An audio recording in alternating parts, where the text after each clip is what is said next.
तो एपिसोड 362 की शुरुआत में फ्रैंकी ब्रुक से कहता है, हे सुनो, क्या तुम्हें ऐसा नहीं लगता कि उस सामुराई ने कुछ कहा?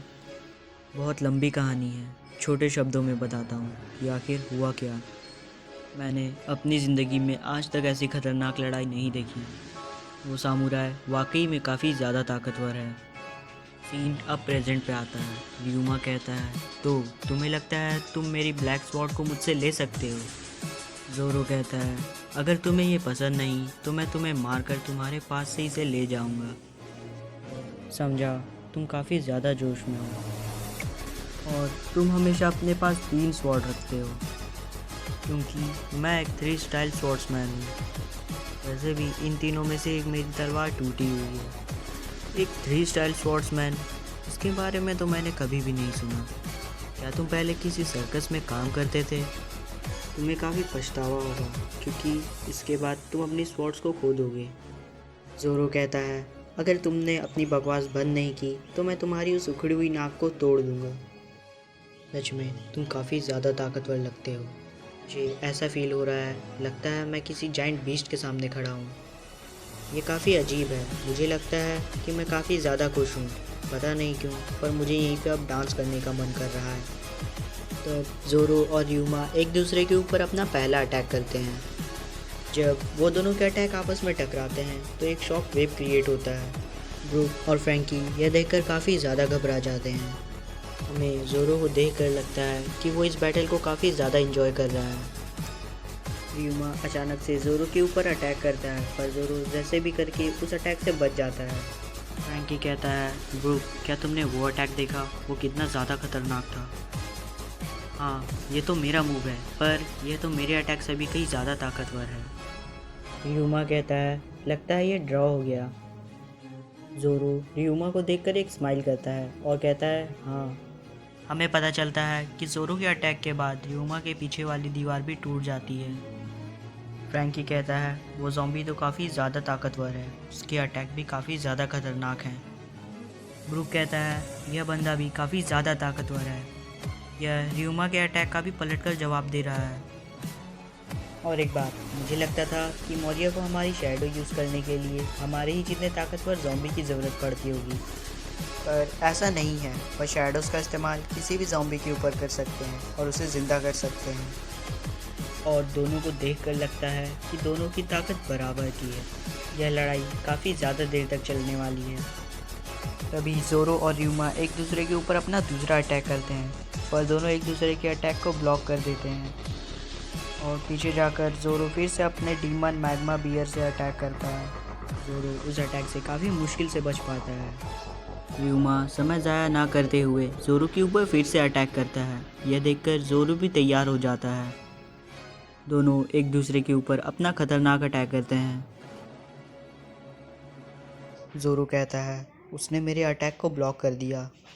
रियुमा का भी कुछ हाल ऐसा ही था। इन दोनों के अटैक आपस में टकराकर उनके सामने वाले वॉल को तोड़ देती है। फ्रैंकी कहता है, ये दोनों तो एक दूसरे के ऊपर स्लैश से अटैक कर रहे हैं, पर ये बीम की तरह फट रहे हैं। अरे नहीं, इन दोनों की लड़ाई के कारण ये जगह टूट रही है, हमें यहाँ से निकलना होगा। ज़ोरो और रियुमा को देखकर लगता है कि उन दोनों का पूरा फोकस सिर्फ उनकी बैटल पे है। फ्रैंकी कहता है, हे सुनो, हमें यहाँ से बाहर निकलना होगा, यह जगह टूट रही है। ज़ोरो और रियुमा बाहर की ओर जा रहे होते हैं, पर दोनों जाते हुए भी एक दूसरे से बैटल कर रहे होते हैं। दोनों के अटैक के कारण एक बहुत बड़ा धमाका होता है। समय रहते ही फ्रैंकी ब्रुक को लेकर ऊपर की ओर चला जाता है। ज़ोरो और रियुमा की बैटल अभी भी चल रही होती है। वो दोनों ऊपर की ओर चले जाते हैं और वहाँ पे फाइट करने लगते हैं, पर वहाँ पर दोनों अपना बैलेंस नहीं बना पाते और नीचे की तरफ फिसलने लगते हैं। फ्रैंकी कहता है, ज़ोरो सावधानी से, वरना तुम नीचे गिर जाओगे। ज़ोरो अगला अटैक करने के लिए साइड से जाता है, पर सामने से रियुमा आ जाता है। इसका फ़ायदा उठाते हुए रियुमा एक छलांग मारता है और नीचे काफ़ी तेज़ी से आकर ज़ोरो के ऊपर अटैक करता है। ज़ोरो कैसे भी करके रियुमा के अटैक को ब्लॉक कर देता है। तभी ज़ोरो नीचे की ओर फिसलने लगता है, पर खुद की स्वॉर्ड से वह खुद को वहीं पे रोक लेता है। ज़ोरो ऊपर की ओर जाने लगता है। तभी रियुमा पीछे से ज़ोरो के ऊपर अटैक करता है, पर ज़ोरो उस अटैक से बच जाता है। ज़ोरो ऊपर की ओर कूदता है और ऊपर से नीचे की ओर काफ़ी तेज़ी से आता है और र्यूमा के ऊपर अटैक करता है, पर र्यूमा उस अटैक को रोक लेता है। फिर वो दोनों एक दूसरे के ऊपर इतनी अजीब तरह से अटैक क्यों कर रहे हैं? दोनों की इतनी घमासान बैटल के बाद वो दोनों थक जाते हैं और एक जगह खड़े होकर एक दूसरे को देखने लगते हैं। ज़ोरो सोचता है अगर ये मैच और देर तक चला तो मेरी तलवारें टूट जाएंगी। उसके पास बहुत एक्सपीरियंस है, ज़ॉम्बी होने के बावजूद भी वो बहुत ज़्यादा ताकतवर है, पर अब मैं इसे एक बार में ख़त्म कर देना चाहता हूँ। तभी र्यूमा ज़ोरो के ऊपर अटैक करता है, पर ज़ोरो कैसे भी करके उस अटैक से बच जाता है। ज़ोरो ऊपर की ओर भागता है और वहाँ से अपने one sword style soaring dragon blade से अटैक करता है। ज़ोरो उसके special attack one sword style soaring dragon blade से अटैक करता है और वो उसमें अपनी पूरी फोर्स लगा देता है और ज़ोरो सक्सेसफुली र्यूमा को चोट पहुंचा ही देता है। इसके बाद ज़ोरो नीचे की ओर गिरने लगता है। हमें पता चलता है कि र्यूमा के ऊपर जो फ्लेम थी वो एक कर्स की तरह है, जिससे सबसे पहले र्यूमा की बॉडी पे एक कट लगा, जिससे वो कर्स की तरह पूरी बॉडी पे फैल गया। सीन अब प्रेजेंट में आता है। र्यूमा कहता है मैं हार गया। एक बार एक फेमस सामुराई ने लेजेंडरी स्वॉर्ड का यूज़ किया। मुझे यकीन है कि यह कटाना तुम्हें अपने मास्टर के रूप में पाकर खुश होगी। सीन अब प्रेजेंट में आता है। मेंशन की छत नीचे गिरती है और टूट जाती है। ज़ोरो भी ऊपर से नीचे की ओर गिरता है। फ्रैंकी ब्रुक से कहता है क्या तुम्हें ऐसा नहीं लगा कि उस सामुराई ने कुछ कहा? ब्रुक कहता है ये बहुत लंबी कहानी है, आसान शब्दों में बताता हूँ कि आखिर हुआ क्या। र्यूमा कहता है मैं एक ऐसा सामुराई था जो आज तक कभी नहीं हारा, पर आज मैं पहली बार आ रहा हूँ। ये जो मेरे सीने में दर्द है लगता है कि ये हार की वजह से है, और तुम मुझसे जीत ही चुके हो, तो ये स्वॉर्ड तुम्हारी हुई। ज़ोरो र्यूमा की स्वॉर्ड को ले लेता है। ज़ोरो कहता है तुम काफ़ी ज़्यादा अच्छे तलवारबाज हो, तुम बहुत अच्छी तरह से लड़े, काश हम तब मिले होते जब तुम जिंदा थे। र्यूमा ज़ोरो को शुक्रिया कहता है और ब्रुक की शैडो वापस उसके पास चली जाती है। ब्रुक अपनी शैडो को देखकर काफ़ी ज़्यादा खुश होता है और कहता है क्या ये वही है? नहीं, ये तो मेरी ही शैडो है। हे देखो, ये मुझे कॉपी कर रहा है। फ्रैंकी कहता है तुम्हें इतना तो पता होना ही चाहिए, वो तुम्हारी शैडो है, तुम जो करोगे वो भी वही कर। पर ब्रुक फ्रैंकी की बातों को काटते हुए कहता है तुम्हें इससे क्या, तुम्हें मेरी फीलिंग्स को समझना चाहिए, तुम्हें मेरी फीलिंग्स की कदर ही नहीं है।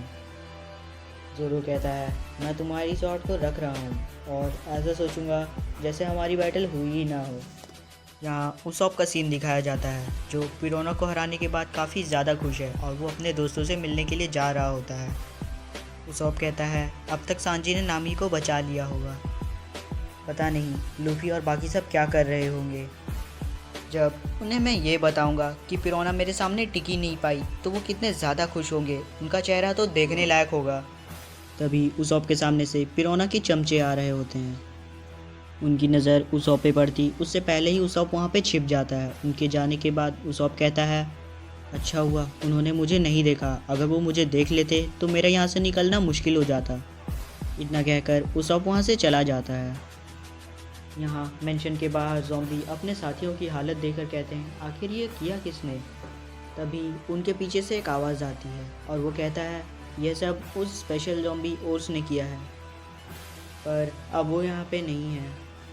वो ज़ॉम्बीज़ कहते हैं क्या वो स्पेशल ओर्स, पर वो भी तो हम में से एक ही है, तो उसने ऐसा क्यों किया। हिल्डन कहता है क्योंकि उस ओर्स में स्ट्रॉ हेड पायरेट की पर्सनैलिटी है, अब तक वो मौर्य सामा के कंट्रोल में भी नहीं आया है। वो उस स्ट्रॉ हेड पायरेट की तरह शिप के ऊपर चढ़ जाता है, उसकी तरह फाइट भी करता है और कभी कभी उसकी तरह बातें भी करता है। मेरे एडवेंचर के रास्ते में मत आओ। हिल्डन कहता है टेंशन मत लो, कुछ समय के बाद वो भी हम में से एक ही होगा। तभी उनके पीछे से कोई आ रहा होता है। जब वो पीछे मुड़कर देखते हैं तो उन्हें पता चलता है कि वो तो ओर्स है। वो सभी ज़ॉम्बीज़ ओर्स को देखकर काफ़ी ज़्यादा गुस्सा होते हैं और हिल्डन से कहते हैं हमें समझाने की कोशिश मत करो, हमें पता है उसने कितना नुकसान किया है, तो हम उसे छोड़ेंगे नहीं। वैसे भी हमें एब्सलॉम सामा ने ऑर्डर दिए थे कि इसे रोके। उनका लीडर सभी को ओर्क के ऊपर हमला करने को कहता है। इससे पहले कि वह ऑर्क के ऊपर हमला कर पाते, ऑर्क उन्हें अपने सामने में खड़ा देख काफ़ी ज़्यादा गुस्सा होता है और उन्हें अपने सामने से हट जाने को कहता है। ऑर्क उन ज़ॉम्बीज़ पर अपने गम गेटलिंग से अटैक करने ही वाला होता है। वह कुछ सोचता है, उसके बाद रुक जाता है, फिर कहता है शायद मैं कुछ भूल रहा हूँ। वो ज़ॉम्बीज़ कहते हैं आखिर उसे हुआ क्या। अब सीन लूफी के ऊपर शिफ्ट होता है, जो मौर्य की शैडो से बिल्कुल भी नहीं लड़ पा रहा होता। मौर्य उससे कहता है कुछ देर पहले तुम काफ़ी ज़्यादा जोश में थे, पर लगता है तुम काफ़ी ज़्यादा थक गए हो स्ट्रॉ हैट। आखिर तुम्हें उससे क्या, वैसे भी तुम मुझसे नहीं लड़ रहे, तो अपना मुंह बंद रखो। वैसे भी तुम क्या कभी जायंट शैडो से लड़ सकते हो। मैं तुम्हें ये पहले भी बता चुका हूँ कि हर शैडो मुझे अपना किंग मानती है और इनकी वजह से मैं किंग ऑफ द पायरेट भी बहुत जल्दी बनने वाला हूँ। और जो तुमने मुझसे पूछा तो वो मैं नहीं कर सकता। तो ठीक है, मैं सबसे पहले शैडो, उसके बाद फिर तुम्हें हराऊंगा। इसके बाद सभी शैडोज अपने मालिक के पास चले जाएंगे। मौर्य की शैडो लूफी के ऊपर अटैक कर उसे नीचे की ओर दबा देती है, पर लूफी उसी गड्ढे से निकलकर अपने गम रॉकेट से मौर्य के ऊपर अटैक करता है, पर मौर्य की शैडो लूफी को रोक देती है। मुझे इससे कोई भी फ़र्क नहीं पड़ता कि तुम्हें क्या हो जाए, पर तुम मेरे सामने बिल्कुल भी नहीं टिक सकते और अब मेरी शैडो से भी ताकतवर कुछ आ रहा है। तो हाँ यार, इसी के साथ हमारी एपिसोड यहीं पे ख़त्म हो चुकी है।